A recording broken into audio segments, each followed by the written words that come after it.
Welcome back to NKS academy. Guys, current के previous video session में हम लोगों ने इलेक्ट्रिकल डिवाइस से स्टार्ट किया था, जिसमें मैंने आपको ढेर सारे डिवाइस का लिस्ट बताया था और उसमें हमने सबसे पहले मीटर ब्रिज को पढ़ा था। गाइज, मीटर ब्रिज के बारे में हमने काफ़ी डिटेल आपको बता रखा है। आज के डेट में गाइज हम लोग आमीटर सबसे पहले पढ़ेंगे, फिर वोल्टमीटर पढ़ेंगे और फिर गैल्वेनोमीटर को भी पढ़ेंगे। तो आज हमारा मकसद है आमीटर, वोल्टमीटर और गैल्वेनोमीटर। तो चलिए आइए देखते हैं। तो सबसे पहले मैंने हेडिंग लगा रखा है ammeter. So guys, ammeter actually देखा जाए तो ये दो वर्ड से बना है, एम्पियर मीटर, मतलब इस डिवाइस को हम लोग एम्पियर मीटर भी कहते हैं। एम्पियर प्लस मीटर, इसी से आमीटर बना है। ठीक है।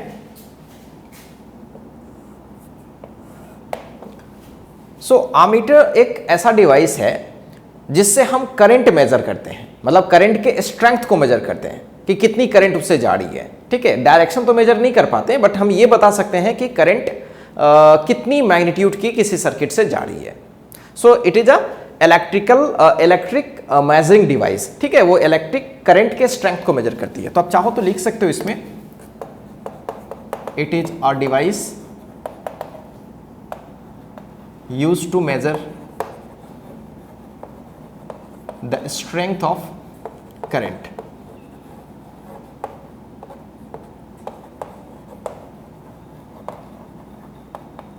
ठीक है, ये करंट के स्ट्रेंथ को मेजर करती है। और गाइज, ये जो आमीटर है ये कई एक टाइप के होते हैं, अपन को उतना डिटेल पढ़ना नहीं है, बस सिंपल आमीटर के बारे में समझना है। और डीसी में जो आमीटर हम यूज कर रहे हैं उसके बारे में विशेष रूप से पढ़ना है। तो गाइज, आमीटर डीसी वाला भी होता है और एसी वाला भी होता है, ऑल्टरनेटिंग करंट वाला। और हम लोग फिलहाल क्या पढ़ रहे हैं, सेल पढ़ रहे हैं गाइज। और सेल हमेशा कैसी करंट प्रोवाइड करती है, डायरेक्ट करंट प्रोवाइड करती है, जिसका डायरेक्शन एक ही होता है, एक ही डायरेक्शन में करंट फ्लो करती है।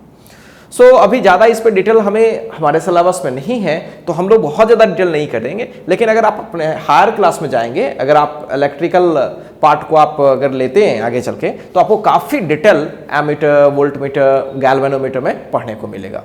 सो गाइज, अभी हम लोग ज़्यादा डिटेल नहीं करेंगे, जस्ट नॉर्मल सी बात करेंगे। सो आमीटर एक ऐसी डिवाइस है जो करंट के स्ट्रेंथ को मेजर करती है, करंट के वैल्यू को मेजर करती है, डायरेक्शन मेजर नहीं करती है। गाइज, यही बहुत बड़ा डिफरेंस है गैल्वेनोमीटर और इसमें। ठीक है गाइज, तो आमीटर एक डिवाइस है जो करंट को मेजर करती है। तो गाइज, ये एक्चुअली इसके अंदर क्या होता है अपन को उस पर बात नहीं करनी है। ठीक है, अपन को मेन बात करनी है कि ये मेजर करता है तो हम इसे कनेक्शन कैसे करेंगे। ठीक है, और ये इसका रेजिस्टेंस कुछ होगा या नहीं होगा। हर डिवाइस की कुछ ना कुछ तो रेजिस्टेंस होती है। सो वही उसी के बारे में अपन बात करेंगे। तो सबसे पहली चीज तो इसके बारे में ये है कि इसको हमेशा सीरीज में कनेक्ट करते हैं। It is always connected in series. काफी बार आपके सवाल पूछे जाते हैं यहां से, हमेशा सीरीज में कनेक्ट करते हैं। अब क्यों कनेक्ट करते हैं, वजह यह है कि किसी सर्किट में हम करंट मेजर करते हैं तो उस डिवाइस से पूरी करंट जब तक कि पास नहीं करेगी तब तक तो वो मेजर नहीं कर पाएगा। इसलिए करंट को जाना जरूरी है उससे। इसलिए हम कोशिश ये करते हैं कि सारी की सारी करंट उससे एंटर करे। ठीक है गाइज, तो इसलिए हम लोग उसको सीरीज में कनेक्ट करते हैं। और जनरली इसका सिंबल जो देते हैं ऐसे,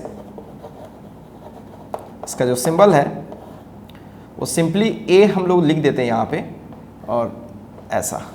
ठीक है, इससे पता चलता है कि ये वही एमीटर है, किसी भी डिवाइस में लगा हुआ है तो इससे करंट गुजरेगी तो उसके वैल्यू को ये मेजर कर लेगा। ठीक है गाइस, बहुत ही आसान चीज है। अब एक और बात इसमें बहुत इंपॉर्टेंट है गाइस, मेन सर्किट में अगर रेजिस्टेंस बढ़ जाती है, मेन सर्किट में अगर किसी भी सर्किट में करंट जा रही है और सेल वगैरह बहुत सारे हमने लगा रखा है, अगर मैंने रेजिस्टेंस बढ़ा दिया सिस्टम में तो करंट थोड़ी कम हो जाती है, क्योंकि ई तो बदलेगा नहीं सेल का, तो आई होगा ई बाई आर। आर आप बढ़ा दोगे तो क्या हो जाएगा, आई घट जाएगा। तो आपको करंट सर्किट में ओरिजिनल मेजर करना है। आप आमीटर को जब नहीं लगा रखे थे, जैसे मान लीजिए कि हमारे पास कोई सर्किट है, इस तरह से कोई सर्किट है मेरे पास, सपोज करो ये, और इसका कुछ रेजिस्टेंस है और इसकी ईएमएफ कुछ है, तो इससे कुछ ना कुछ करंट जा रही होगी, यही हमें मेजर करना है। अब गाइस सोचो, अगर तूने आमीटर बीच में इसमें लगा दिया करंट को मेजर करने के लिए, ठीक है, आमीटर जब नहीं लगाते तो करंट कितनी होती, आप बोलते कि सर ई बाई आर। और मान लो कि आमीटर हमने लगा दिया और आमीटर का कुछ ना कुछ रेजिस्टेंस आ गया, तो अब नेट रेजिस्टेंस तो आर प्लस आर डैश हो जाएगा। अगर आमीटर लगा देंगे तो क्या होगा, आर प्लस आर डैश हो जाएगा। तो अभी बताओ कि करंट थोड़ी कम हो गई कि बढ़ गई? कम हो गई, नीचे की क्वांटिटी बढ़ गई है तो करंट थोड़ी सी कम हो गई। तो ये जो आमीटर लगाओगे वो करंट ज्यादा मेजर करेगा या कम मेजर कर लेगा? कम, यानी ओरिजिनल चीज को मेजर कभी नहीं कर पाएगा। तो आपसे ये सवाल भी पूछा जा सकता है कि आमीटर के लगाने से करंट थोड़ी कम हो जाती है कि ज्यादा हो जाती है? तो आपको बताना पड़ेगा कि अगर आमीटर आइडियल नहीं है, आमीटर हमने लगा रखा है, थोड़ी बहुत तो रेजिस्टेंस होती है। दुनिया में कोई भी ऐसा चीज तो नहीं है कि आप एकदम रेजिस्टेंस फ्री अप डिवाइस बना पाओगे, है ना, बहुत मुश्किल है ना। सो इसको कहीं ना कहीं, इसमें कहीं ना कहीं हमारे पास तो कुछ ना कुछ तो रेजिस्टेंस होगा ही। So we have R dash, so I dash always I say क्या होगी? कम होगी। सो हमेशा उसमें कुछ ना कुछ तो एरर लेके आएगा। एरर लेने का मतलब ओरिजिनल से थोड़ी कम रहेगी, ठीक है। सो आमीटर डिवाइस जब भी लगाओगे तो कहीं एरर तो आना ही आना है। जितना करंट होगा उतना वो मेजर नहीं करेगा, उससे हमेशा वो कम मेजर करेगा। तो कभी कभी आपसे परसेंटेज एरर भी पूछ लिया जाता है। सब पे चर्चा करेंगे आज, डिटेल में चर्चा करेंगे, ठीक है। तो अभी तो पहले सिंपल बात करते हैं, बेसिक पहले चीज समझ गए कि आमीटर एक ऐसा डिवाइस है जिसे पहले तो एम्पियर मीटर बोलते हैं। एम्पियर साइंटिस्ट का नाम है, एम्पियर मीटर रेस्पेक्ट देने के लिए, तो दोनों को शॉर्ट बोलते हैं एमीटर। और ये करंट के स्ट्रेंथ को मेजर करता है, डायरेक्शन को मेजर नहीं कर पाता है, और हमेशा इसे सीरीज में कनेक्ट करते हैं और कोशिश ये करते हैं कि इसकी रेजिस्टेंस कम से कम हो, या आइडियली बोले तो जीरो रेजिस्टेंस। तो आप कह सकते हो इस बात को, for an ideal ammeter resistance is taken 0.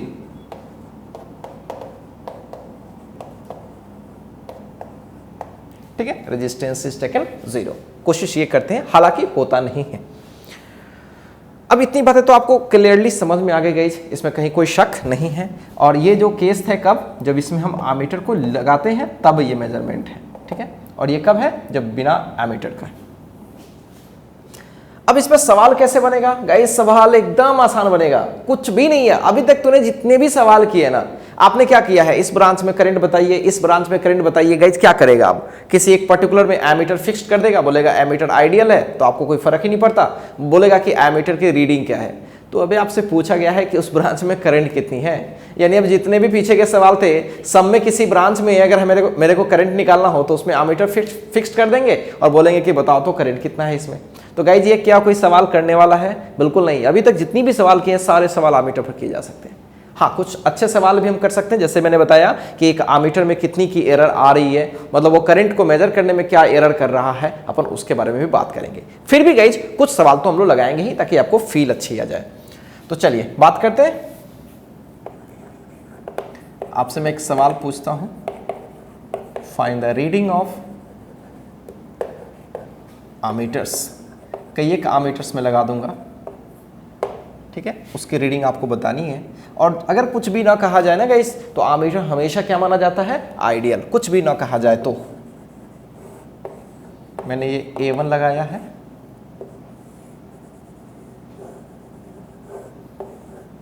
फिर से A2 लगाया है,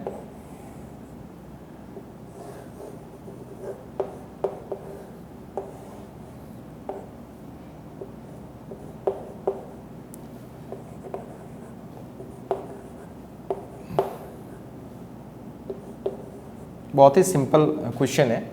तो आपसे पूछा यह गया है कि इस एमीटर की और इस एमीटर की रीडिंग क्या है। एमीटर को क्या मानना है, आइडियल, ठीक है। एज्यूम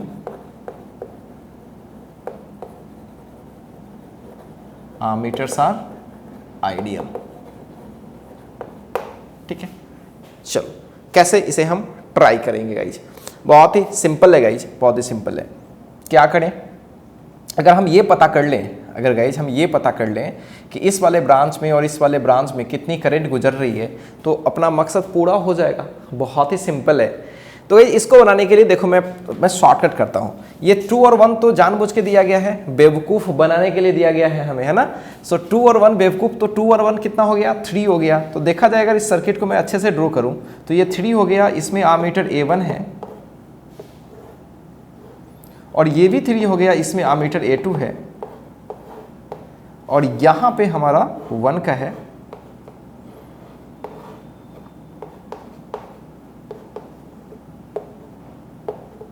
तो गाइज अगर आप अच्छे से बात करें तो क्या ये दोनों सिमिलर सर्किट है, बोलोगे हाँ सर। तो क्या इसमें करंट अगर आई जा रही है मतलब तो इसमें भी आई जाएगी, हाँ। अगर यहाँ से 10 चली है, बाय द वे यहाँ से 10 चली है तो 5 इसमें हो जाएगा, 5 इसमें हो जाएगा, तो बनाने की कोई जरूरत ही नहीं, तो ओरल बन जाएगा guys.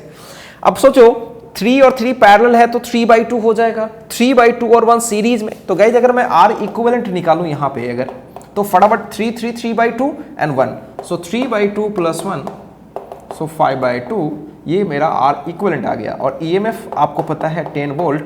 So guys total current कितनी होगी इस सर्किट से, अगर मैं टोटल करंट की मैं बात करूँ, इस I की मैं बात कर रहा हूँ, इस I की, इसमें और इसमें की बात नहीं कर रहा हूँ। सो 10 / 5/2, सो this is 4 ampere, this is 4 ampere.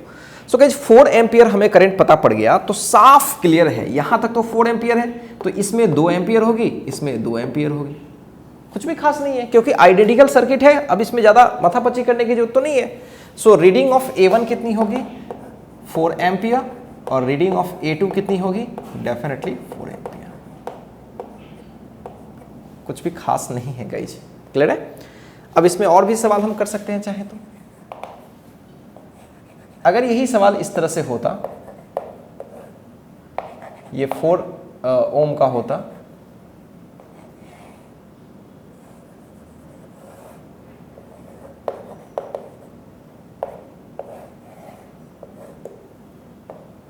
और ये 3 ओम का होता, या फिर मैं इसे थोड़ा चेंज कर लेता हूं, ज़्यादा बेटर होगा, 6 और 3,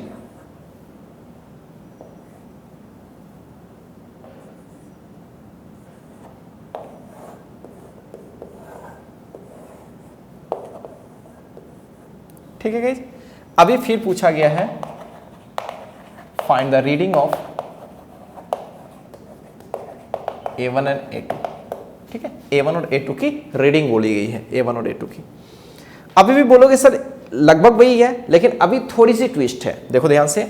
इस वाले के रजिस्टर और इस वाले के रजिस्टर में थोड़ा फर्क है, इसका 3 ओम का है, इसका 6 ओम का है, सही है ना गाइज। तो इसकी करंट, लेकिन इतना तो तय है ना गाइज, इसके और इसके बीच ये पूरी सर्किट, इस पूरी सर्किट के क्या है, पैरेलल है। और गाइज अगर आपको अच्छे से याद है, पैरेलल में मैंने 2 रजिस्टर R1 और R2 लगाया था, तो बोला था कि करंट की जो रेशियो होती है ना, वो दरअसल उल्टा होती है रेजिस्टेंस के रेशियो का। आपको याद होगा ये चीज, बहुत ही आसानी से मैंने आपको बताया था वो चीज। तो सबसे पहले गाइज हम लोग ये पता करते हैं कि यहां से टोटल करंट चली कितनी, पहले वो निकालना बड़ा जरूरी है, तो जल्दी से बन जाएगा। इसमें किरचॉफ्स लॉ वगैरह भी लगा सकते हैं, लेकिन वो कोई जरूरी नहीं गाइज। जब ओरल सवाल हो जा रहा है तो किरचॉफ्स क्यों लगाएं, बेवजह टाइम पास करने की जरूरत नहीं है। सो आ जाइए 6 और 3, 6 3 जा 9, 18 एंड 2, ऑब्वियसली 2 आ जाएगा फाइनली, मतलब 18 और ये फिर 9 हो जाएगा guys. So 18/9 2 and 2 and 5 7, so 7 guys R equivalent हो गया। तो I निकालूंगा तो 28/7 हो जाएगा, दिस इज 4 एम्पियर, क्लियर है। आप यहां पे लिख लेना R इक्विवेलेंट कितनी हो रही है, 7 ओम। अब गाइज यहां तक तो पता पड़ गया हमें कि यहां तक 4 एम्पियर की करंट यहां तक गई, बट इसमें कितनी गई अपन को पता नहीं है, इसमें कितनी गई पता नहीं है, ठीक है। तो एक काम करते हैं, इसमें थोड़ी देर के लिए x मान लेते हैं, इसमें थोड़ी देर के लिए y मान लेते हैं। लेकिन गाइज इतना तो पता है ना कि x + y हमें पता है कितनी, 4 ही होगी। अच्छा, और x और y की रेशियो भी हमें पता है, क्यों क्योंकि x और a उल्टा रेशियो हो जाएगा, वो हो जाएगा 6:3। सो इससे साफ पता है कि x विल बी 2y, खत्म हो गया, कुछ भी नहीं है गाइज। सॉल्व कर लो इन दोनों को, x जगह पर 2y 3y हो जाएगा, this is 4, so y is 4/3 and what is x here, what is x, so obviously x is 8/3, clear है गाइज। इसमें कुछ भी खास नहीं है, बहुत ही सिंपल चीज हमने देखा। तो गाइस इस चीज को आप हमेशा याद रखेंगे कि जब भी कोई पैरेलल सर्किट हो तो जितनी करंट इसमें जा रही है और इसमें करंट जितनी जा रही है, उन करंट का जो रेशियो होता है ना, वो रेजिस्टेंस के उल्टे रेशियो के बराबर होता है। ये आपको बहुत फायदा करता है और मैंने क्लासेस में काफी डिटेल बता भी रखा है। आप किरचॉफ्स लॉ से भी बना सकते थे, कुछ भी नहीं था। आप यहाँ से I ले जाते, यहाँ पे x ले जाते, यहाँ पे I - x ले जाते, फिर लूप लॉ लगाते। तो गाइस उतना मेहनत करने की कोई जरूरत नहीं है, ठीक है। छोटे छोटे कंसेप्ट को बड़े कंसेप्ट से और लेंदी कंसेप्ट से बनाने की कोई जरूरत नहीं है। तो होपफुली मेरी बातें आपको समझ में आ रही है। अब इस तरह से एमीटर तो कॉम्प्लेक्स सर्किट में भी दिया जा सकता है ना गाइज, और वहां से फिर आपसे पूछा जा सकता है, तो वो भी किया जा सकता है। पहले आप इसको कॉपी कीजिए, फिर हम लोग आगे बढ़ते हैं।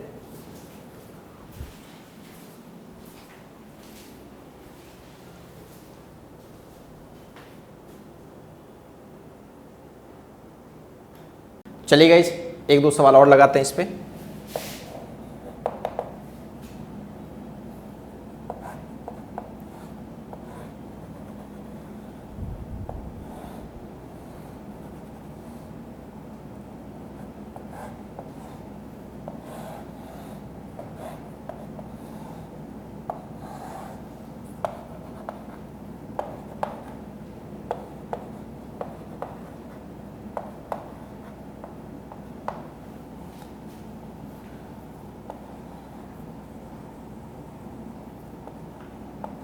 देख रहे हो, तो जस्ट पुराना जो मैंने आपका भी पढ़ा रखा था ना इस टाइप का, और आपसे हर ब्रांच में मैं करंट पूछता था, तो गाइज वही सवाल तो है।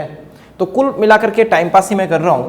तो गाइज आपको बताना है find the reading of ammeter. सही है गाइज। अब एमीटर आइडियल ही होगी डेफिनेटली। तो चलिए गाइज इसको कोशिश करते हैं बनाने का। ये भी सेल, ये भी सेल। देखिए गाइज एमीटर देख करके कभी ना कभी कंफ्यूज हो जाता है कि मैं क्या करूं। गाइज इसको मन में समझना, क्योंकि इसकी कोई रेजिस्टेंस नहीं है, तो सिंगल वायर की तरह ट्रीट करना, मन में वही ट्रीट करना। बस तेरे को इस ब्रांच में करंट निकाल लेना है, दैट्स इनफ, और कुछ नहीं करना इसमें। आइडियल अगर नहीं होगा तब सोचा जाएगा, तब तो बनाना पड़ेगा। तो चलिए गाइज मैं आपको बताता हूँ इसमें। तो गाइज अभी ये सेल है, ये सेल है और ये सेल है। जैसा कि आपको पता है इधर 0 वोल्ट असाइन करते थे, फास्ट करना है तो 0 वोल्ट असाइन कर लिया, तो ये पक्का क्या हो गया, 4 वोल्ट हो गया। अच्छा ये 0 हो गया, और तो ये डेफिनेटली -2 वोल्ट हो गया। क्यों? क्योंकि ये लोअर में है और ये भी हायर में है, तो ये हो गया 6 वोल्ट। ये सब चीज़ें तो आपको आती ही हैं। तो ये 4 वोल्ट हो गया, तो ये भी 4 वोल्ट हो गया और ये भी 4 वोल्ट हो गया। अगर आप ध्यान से देखें तो इस वाले पार्ट में गए, अभी इसमें करंट डायरेक्ट तो पता नहीं पड़ पाएगा, लेकिन इस वाले पार्ट से और इस वाले पार्ट से जाने के बाद पता पड़ पाएगा।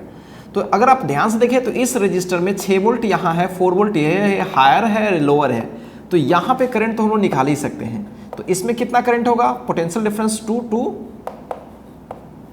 6 -4 हो गया, 2/2, सो विच इज 1। क्लियर है guys, delta V by R। इस वाले ब्रांच में देखते हैं तो क्या होगा। इस वाले ब्रांच में अगर अच्छे से बात कीजिए तो यहाँ पे 4 वोल्ट है, यहाँ पे -2 है। अच्छा तो डिफरेंस कितने का हो गया, डिफरेंस हो गया 6 का। गाइस देखो 4 है और -2 है, तो डिफरेंस कितने का हो गया, 6 का। तो ये हायर हो गया, ये लोअर हो गया, तो करंट तो यहाँ पे जानी है। तो यहाँ पे जो करंट जो भी जानी है वो 6/1 यानी 6 एम्पियर। कमाल की चीज़ है। यहाँ से 1 एम्पियर गया और यहाँ से 6, तो गाइस इसका मतलब है कि इधर से आना पड़ेगा करंट, क्योंकि 6 आने के लिए इधर से 1 तो चला गया, तो पक्का इधर से कितना आया होगा, 4 एम्पियर आया होगा, सॉरी 5 एम्पियर आया होगा। सही गाइस। सो यहाँ से 1, यहाँ से 5 और यहाँ फाइनली कितना हो गया, 6। तो साफ क्लियर है कि इस वाले ब्रांच से करंट कितनी गई है, डेफिनेटली 5 एम्पियर गई है। सो रीडिंग कितनी हो जाएगी, 5 एम्पियर। यानी एमीटर पे सवाल बहुत सारे सेट किया जा सकता था। ठीक है गाइस, आइए एक दो सवाल और लगाते हैं।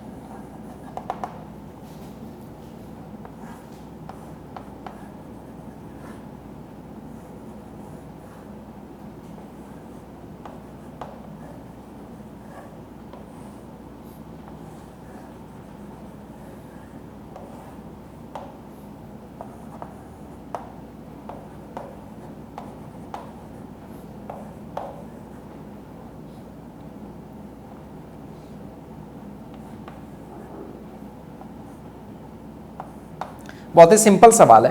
अब की बार आइडियल नहीं है, एमीटर इज नॉट आइडियल, फिर भी आपको बताना है find the reading of ammeter. ठीक है, इसमें 2 सवाल मैं सेट कर रहा हूं। Find the reading of ammeter. दूसरा सवाल ये है what is the percentage error in measuring the device, measuring the current।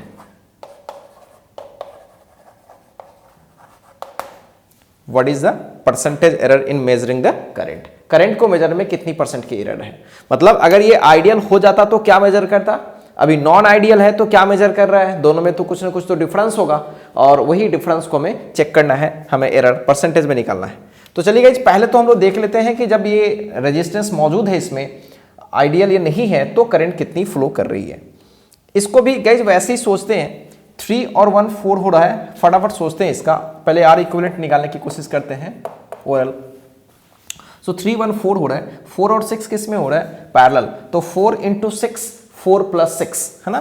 तो देखते हैं 4 इंटू 6 4 प्लस 6, ये तो हो गया, इन सबको मैं सिंगल कर लिया। उसके साथ 2 और फिर 4 सब सीरीज में है गाइस, 2 ये पूरा सिंगल और ये, तो 4 और 2 6 ऐड भी करना पड़ेगा, तो ये हो गया 24 10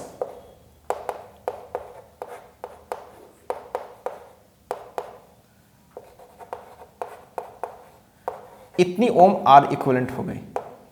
तो मुझे करंट निकालना है टोटल इससे अगर हमें करंट निकालनी है आई, सो V which is 10 by 42 by 5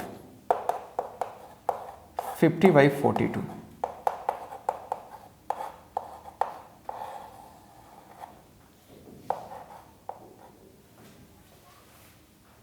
ठीक है guys.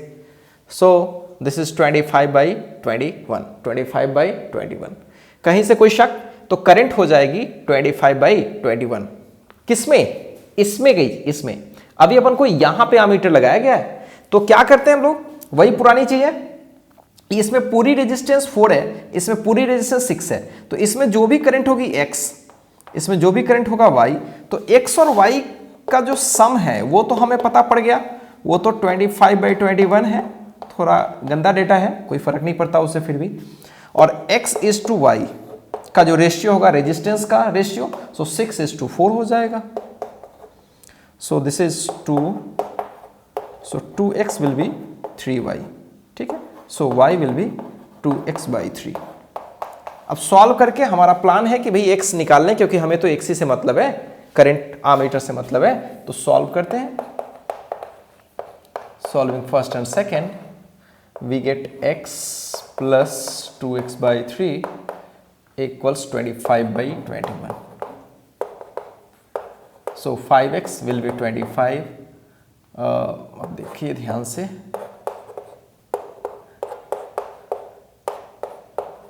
So x will be 5 by 7 ampere, ठीक है गाइज, बहुत ही आसान है, कुछ भी खास नहीं है इसमें। अब गाइज x निकाल लिया, चलो ये फर्स्ट पार्ट तो हमारा हो गया, इसमें कहीं कोई डाउट नहीं है, फर्स्ट पार्ट का आंसर।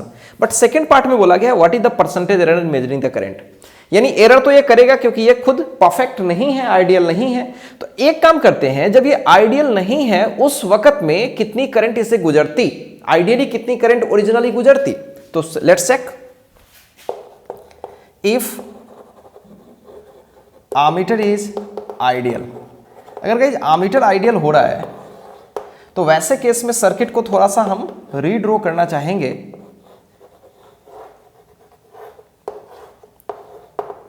ये केवल 3 रह पाएगा और ये 6 रह पाएगा और ये अपना 4 ओम पहले से है। तो अभी अगर करंट निकालते हैं ना गाइस, तो अभी करंट निकालने के लिए टोटल ये 10 डिवाइडेड बाई आर इक्विवेलेंट, तो आर इक्विवेलेंट मैं यहां निकाल लेता हूं। सो 6 और 3 ऑब्वियसली ये 2 हो जाएगा, 2 और 2 4 एंड 4 8 आ जाएगा, सो 8 ओम हो जाएगा फाइनली। सो फाइनली इतनी एम्पियर की करंट अब फ्लो कर रही है 5/4। तो गाइस अभी 5/4 एम्पियर की करंट इससे गुजर रही है। तो इससे वापस फिर से x लेते हैं, इसे वापस फिर से y लेते हैं, फिर से वही कहानी, x प्लस y की मैं बात करूं तो 5/4 हो जाएगी, एंड फिर x और y की रेशियो की मैं बात करूं सो 2:1 हो जाएगी ना, 2:1, 6/3 2:1। So we have y equals x/2। यहां भी सॉल्व करते हैं फर्स्ट एंड सेकेंड से, तो हम पाते हैं x प्लस y यानी x/2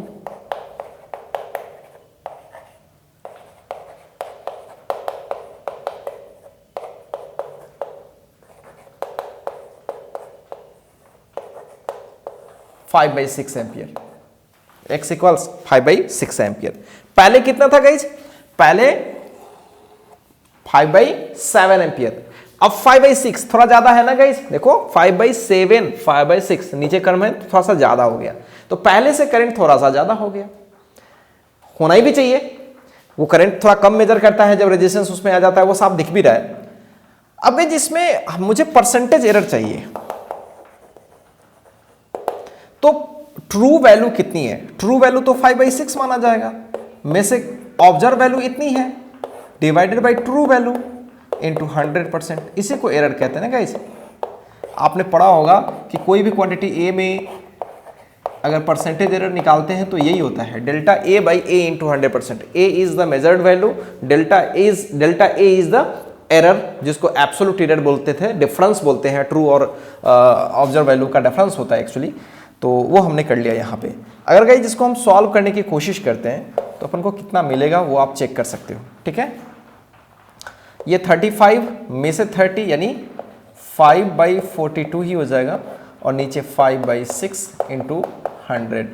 तो अगर आप ध्यान से देखें तो गाइस ये 5 से 5 कैंसिल हो जाएगा, 600/42% जो हो जाए, इसका वैल्यू जो भी आ जाएगा इस वो आप देख लेंगे।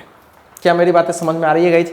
क्या इसमें कहीं कोई ज़्यादा डाउट है? नहीं, बहुत ही सिंपल है। ऐसे सवाल तो आसान ही माने जाते हैं जब परसेंटेज एरर पूछा जाए तो, ठीक है गाइस। तो हर कुछ दिख रहा है इस सवाल में कि रेजिस्टेंस के लगने से करंट थोड़ी कम हो गई, ये भी दिख रहा है कि भाई अगर हम उसे हटा दें तो करंट थोड़ी सी बढ़ जा रही है, ये भी साफ साफ दिख रहा है, और कितनी एरर आ रही है वो भी अपन निकाल लिए।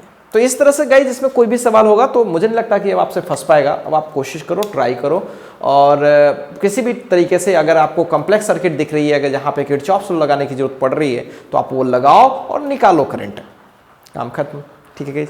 तो चलिए गाइस कॉपी कीजिए, और अब हम लोग बात करेंगे वोल्ट मीटर पे, ठीक है। वोल्ट मीटर जस्ट इसका कुछ अदर काम करता है, वो पोटेंशियल डिफरेंस मेजर करता है गाइस, दो पॉइंट्स के बीच सर्किट में।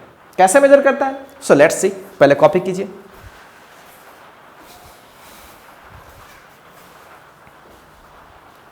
चलिए गाइस अब बात करते हैं वोल्ट मीटर के बारे में।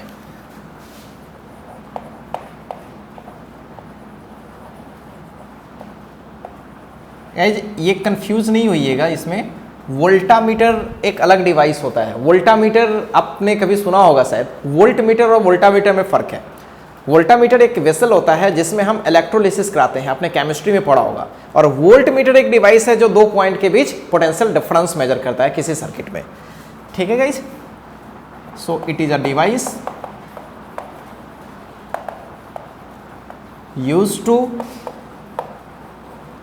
measure the potential difference between 2 points in an electrical circuit, ठीक है गाइस। पहली चीज तो ये पोटेंशियल डिफरेंस मेजर करता है, और पीछे वाली डिवाइस करंट मेजर करता था। इसे पीछे वाले डिवाइस को हम लोग सीरीज में कनेक्ट करते थे, और इसमें हम लोग पैरेलल कनेक्ट करेंगे। मुझे इस पॉइंट और इस पॉइंट के बीच पोटेंशियल डिफरेंस मेजर करना है, ठीक है गाइस। तो एक कनेक्शन यहां से करेंगे और एक कनेक्शन यहां से। तो it is always connected in parallel. इस पे खूब सवाल पूछे गए हैं छोटे मोटे, कि आमीटर को कैसे कनेक्ट करते हैं, वोल्ट मीटर को कैसे कनेक्ट करते हैं, ठीक है गाइस। अब गाइज एक इंपॉर्टेंट चीज जो है वो ये है कि जो वोल्ट मीटर होगी उसकी सिंबल तो खैर कोई बहुत बड़ी इशू नहीं है, वो तो मैं ओवरऑल ऐसे ही बता सकता था। इस तरह से होता है, इसका भी लिख देते हैं इस पे। मेन चीज जो मैं बताने वाला था कि इसके रेजिस्टेंस क्या होगी। आमीटर की रेजिस्टेंस तो 0 होती है आइडियली, तो इसके रेजिस्टेंस क्या होगी, ये भी बड़ी कमाल की चीज है। तो गाइज चूंकि ये पैरेलल में हम कनेक्ट करते हैं, कैसे कनेक्ट करते हैं, कोई भी सर्किट ऐसे है और चूंकि हम इसे पैरेलल में कनेक्ट करते हैं, तो ये चीज ध्यान रखने वाली है, मेन सर्किट की करंट डिस्टर्ब नहीं होनी चाहिए। क्योंकि मेन सर्किट की करंट अगर डिस्टर्ब हो गई तो अभी अगर करंट, मान लो कि करंट इसमें अभी 3 है, तो 3 इंटू आर पोटेंशियल डिफरेंस होगी। थोड़ी कम अगर करंट हो गई तो कम पोटेंशियल डिफरेंस हो जाएगा। तो वोल्ट मीटर के लगाने से इस वाले सर्किट के करंट में कोई सिग्निफिकेंट चेंज नहीं होनी चाहिए। अब आप बताओ कि क्या करोगे कि करंट इसमें चेंज ही नहीं करेगी। अब तुम सोचोगे कि सर इधर कनेक्शन करेंगे तो कुछ ना कुछ तो करंट मेरे में आ जाएगा और फिर निकल जाएगा। जब मेरे में कुछ करंट आ जाएगा तो इस वाले भाई साहब का तो करंट कम ही हो जाएगा, तब तो पोटेंशियल डिफरेंस कम हो जाएगा। क्या मेरी बातें गेट कर रहे हो मैं क्या बोल रहा हूँ? तो आपको ऐसा मैनेज करना चाहिए ताकि इधर से करंट ही ना आए। आइडियली, प्रैक्टिकली तो थोड़ी बहुत तो आएगी आएगी, लेकिन आइडियली करंट ही ना आए। अब किसी सर्किट में करंट नहीं आने के लिए क्या करना पड़ता है? बहुत बड़ा ब्लॉकेज लगाना पड़ेगा, मतलब रेजिस्टेंस बहुत ज्यादा करना पड़ेगा। सो भी की जो रेजिस्टेंस करनी पड़ेगी आपको बहुत ज्यादा, ठीक है गाइज, बहुत ज्यादा, प्रैक्टिकली और थ्योरेटिकली बोले तो इनफाइनाइट। तो गाइज यही मैं बोलने वाला था। For ideal voltmeter resistance is taken infinity, infinite. So ये इंपॉर्टेंट चीज है। इनफाइनाइट क्यों? आपको पूरी फील आ गई, ताकि मेन सर्किट से करंट डिस्टर्ब ना हो, सर्किट ब्रांच में कोई करंट ना आ जाए जिसकी वजह से मेन में डिस्टर्ब हो जाए। क्या मेरी बातें क्लियर है guys? So this is quite easy to understand. बस दो पॉइंट जिनके बीच पोटेंशियल डिफरेंस निकालनी है, उसके बीच हम लोग वोल्टमीटर लगाना है। और आइडियल अगर बोल दिया गया मतलब उस साइड से कोई करंट नहीं फ्लो करेगी। हाँ, नॉन आइडियल हो सकता है, तो नॉन आइडियल होगा तो करंट गुजरेगी, ठीक है गाइस, तब तो पोटेंशियल डिफरेंस कम मेजर करेगा। क्लियर है? अब इस पे सवाल कैसे करेगा? इस पे सवाल जनरली पोटेंशियल डिफरेंस पे करता है। मतलब आमीटर वाले जो सवाल कर रहे थे ना गाइज, काम उतना ही करना है हमें, बस उस सर्किट में जो रेजिस्टेंस लगा होगा बस उसमें I टाइम्स ऑफ I करना पड़ेगा, तभी तो पोटेंशियल डिफरेंस आएगा। यानी पहले जो जितना काम करते थे अभी उतना ही काम करना पड़ेगा, बस I इंटू आर फैक्टर को निकाल लेंगे तो हमें पता पड़ जाएगा। तो आइए एक छोटा सा सवाल देखते हैं, उससे आपको पूरी फील आ जाएगी मैं क्या कहना चाह रहा हूं। मान लीजिए आपके पास एक छोटा सा सेल है ऐसे, और ये मान लीजिए कि 5 ओम का है, ये 20 वोल्ट का है, यहाँ पे 1 ओम का है, और फिर यहाँ पे मैंने लगा रखा है यहाँ पे कहीं कुछ लगा रखा है मैंने 3 ओम का, और यहाँ पे ऐसे वोल्टमीटर कनेक्ट किया गया। ठीक है, बहुत ही सिंपल सवाल है। तो आपसे ये पूछा गया है, 2 कर लेते हैं इसको, find the reading of voltmeter. ठीक है, तो ऑब्वियस सी बात है वोल्टमीटर कुछ नहीं बोला गया है तो क्या होगी, वो आइडियल होगी। जब आइडियल होगी तो इधर से कोई करंट नहीं गुजरेगी, तो जो भी करंट होगी आई वो एक ही रास्ते से गुजर जाएगी। और एक ही सर्किट में आई निकालना क्या बाएं हाथ का खेल है भाई? हाँ, ये तो बच्चों वाला खेल है। क्या करें, आई निकालने के लिए भी यानी 20 divided by R, R direct ऐसे निकाल लेते हैं, which is 2, 3, 5 and 5, 10। So we have 2 ampere current. So A और बी के बीच अगर मैं पोटेंशियल डिफरेंस निकाल लूँ तो वही आमीटर की रीडिंग होगी। सो this is the reading of ammeter, sorry voltmeter. So reading of voltmeter हो जाएगी I टाइम्स ऑफ R, और I इसमें तो हमने निकाला हुआ है, I हमने 2 निकाला हुआ है, और R हमने 3 दे रखा है। तो ये रीड करेगा इसमें। क्या मेरी बातें क्लियर है? अब गाइस इसी में मैं अगर सवाल सेट कर दूं, अगर मैं ये बोलूं कि नहीं वोल्ट मीटर की भी कुछ रेजिस्टेंस है, कुछ भी जैसे मैं ले लिया इसका बहुत ज़्यादा, मतलब बहुत ज़्यादा का मतलब 100 ले लिया, ठीक है, या 100 से भी ज़्यादा ले लिया, बहुत ज़्यादा ले लिया, तब बताओ कि भैया इसका पोटेंशियल डिफरेंस क्या होगा, या यूँ कहें कि इसका रीडिंग क्या होगी। तो गाइस तब भी कोई दिक्कत नहीं है, ठीक है। लेकिन थोड़ा सा वो बड़ा सवाल को अगर सेट करता हूं तो थोड़ा लेंदी हो जाएगा कैलकुलेशन में, इसलिए थोड़ा सा मैं कम ही लेता हूं, और मैं आपको बताने की कोशिश करता हूं कि जो पोटेंशियल डिफरेंस अभी मेजर हो रही है उससे कम वो मेजर करेगा। तो चलिए मैं इसी में सवाल एक सेट करता हूं ताकि आपको पूरी फील आ जाएगी। In above question, if the resistance of, ये नेक्स्ट सवाल की बात मैं कर रहा हूं, voltmeter is taken only 6 ohm, then find its reading. ठीक है गाइस, अब उसकी रीडिंग बतानी है। तो नेक्स्ट सवाल का सॉल्यूशन करेंगे तो फोटो हमें फिर से थोड़ा बनाना चाहिए।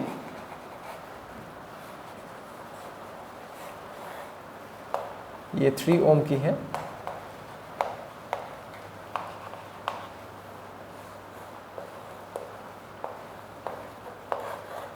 ऐसा ही है ना।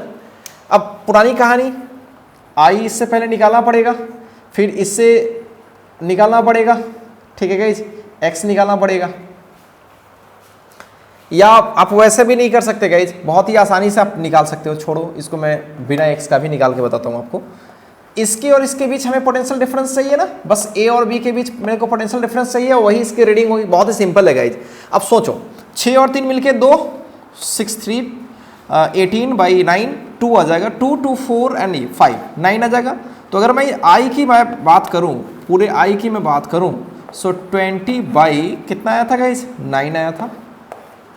यहां तक तो इतनी करंट आ रही है, फिर से देखो 3 और 6 मिलके 2 2 4 एंड 5 9 हो गया। तो 20/9 एम्पियर की करंट यहां से आ रही है।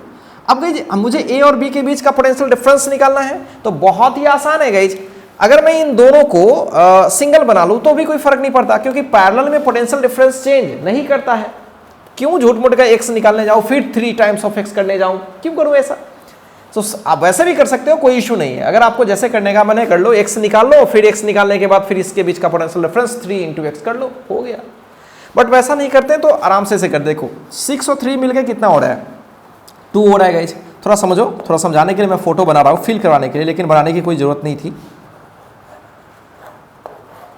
यही ए था, यही बी था, इसी के बीच लगा हुआ था ना, तो ये सब मिला करके कितना है, ये 2, और ये तो 2 था ही, ये तो 5 है ही, और गाइस ये वाला 20। अब मेरे को बताओ कि ए और बी के बीच पोटेंशियल डिफरेंस कोई पूछ रहा है तो क्या जवाब दोगे, आई टाइम्स ऑफ 2 करोगे, आई इंटू आर करोगे ना। सो 20/9 इंटू 2 40/9 दिस वोल्ट, ठीक है। और वही इसके बीच का पोटेंशियल डिफरेंस होगा, वही मेजर करेगा। तो अभी देखो तो गाइज, पहले कितना था, 6 वोल्ट था, अभी देखो तो ऐसा ही कुछ हो जाएगा, 4.4 वोल्ट। तो पहले से कम हो गया ना, ये बिल्कुल कम हो गया। अब आपसे ये भी पूछा जा सकता है कि what is the percentage error, तो कुछ नहीं करना है गाइज, सही वैल्यू क्या है वो आपको पता है, आइडियल होती है तभी सही वैल्यू होती है, ये सही मेजरमेंट। तो 6 वोल्ट की जो वैल्यू 6 वोल्ट है वो सही वैल्यू है, एंड दिस इज 4.4, ये ऑब्जर्व वैल्यू है। इसमें से इसको माइनस कर लेंगे तो चेंज पता पड़ जाएगा, और डिवाइड कर लेंगे 6 से तो वो आ जाएगा एरर। 100 से मल्टीप्लाई करेंगे तो परसेंटेज एरर आ जाएगा, 100 से मल्टीप्लाई अगर नहीं करेंगे तो रिलेटिव एरर होगा, फ्रैक्शनल एरर जिसको कहते हो। सो गाइज इसमें कुछ भी नहीं है, सब चीजें आपको क्रिस्टल क्लियर हो रही होंगी। तो गाइज जल्दी से इसको कॉपी कीजिए, और इस पर बेस्ड कोई भी सवाल आप आराम से बना सकते हैं। कॉपी कीजिए इसको।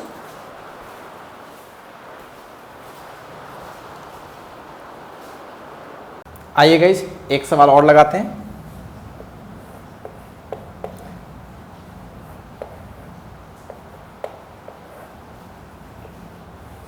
इसमें मैं आमीटर वोल्ट मीटर दोनों लगाता हूं।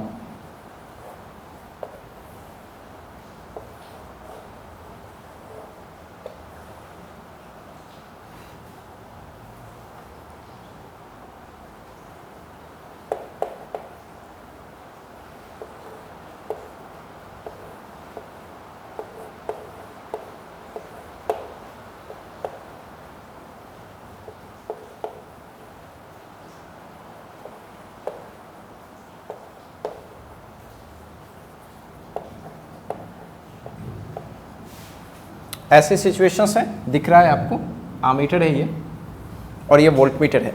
एक ही साथ दोनों चीजें पूछी गई है कि आमीटर की रीडिंग क्या होगी और वोल्ट मीटर की क्या रीडिंग होगी।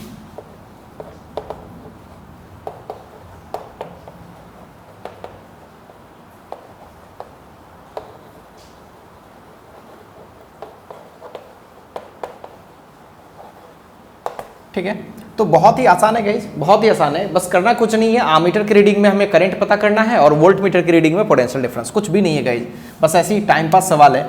तो गाइस करंट यहाँ पे ऐसे होगी, तो जितनी करंट यहाँ से निकल रही उतनी ही करंट यहाँ पे होगी। सब कुछ आइडियल है, अगर आइडियल नहीं होता तो जरूर रेजिस्टेंस मेंशन होता।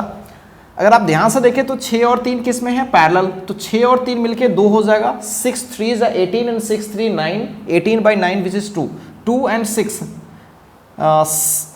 2 and 4 6 finally and 7, so guys अगर आर इक्विवेलेंट की बात करें सो 7 आ रही है और ईएमएफ की बात करें तो 14 वोल्ट है, तो करंट फाइनली हो जाएगी 2 एम्पियर।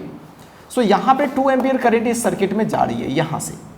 अब 2 एम्पियर तो यहाँ भी हो रही होगी, अच्छा दोनों डिस्ट्रीब्यूट करके वापस तो 2 एम्पियर हो रही होगी। तो अब इस सर्किट से हमें कोई लेना देना नहीं है, हमें तो पोटेंशियल डिफरेंस चाहिए। तो गाइज भी जो होगी वो होगी 4 times of I times of R, तो आई तो डेफिनेटली भी 2 निकाले हो, सो दिस इज 8 वोल्ट। तो वोल्ट मीटर की जो रीडिंग होगी वो 8 वोल्ट होगी और आमीटर की जो रीडिंग होगी वो ऑफ कोर्स वो तो पहले ही निकल गया 2 एम्पियर। तो गाइज ऐसे सवालों में कुछ भी खास नहीं होता। अब आप गाइज खुद से भी आप ट्राई कर सकते हो, मैं कुछ सवाल आपके लिए छोड़ जाता हूँ, आप खुद से भी ट्राई कर सकते हो, सवालों में कोई खास नहीं होता। अब इन सबको किरचॉफ्स लॉ से यूज करना या जिस तरीके से आपको लगे कि बन जाए उस तरीके से आप यूज करना। ये वोल्टमीटर के रीडिंग आपको बतानी है।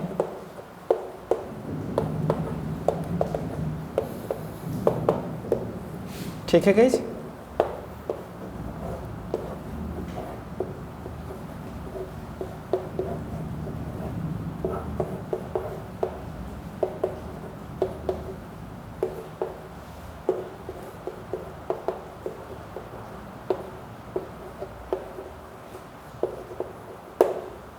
ठीक है गाइज, दिख रहा है। अब इसमें मैंने वोल्ट मीटर यहां पे लगा रखा है,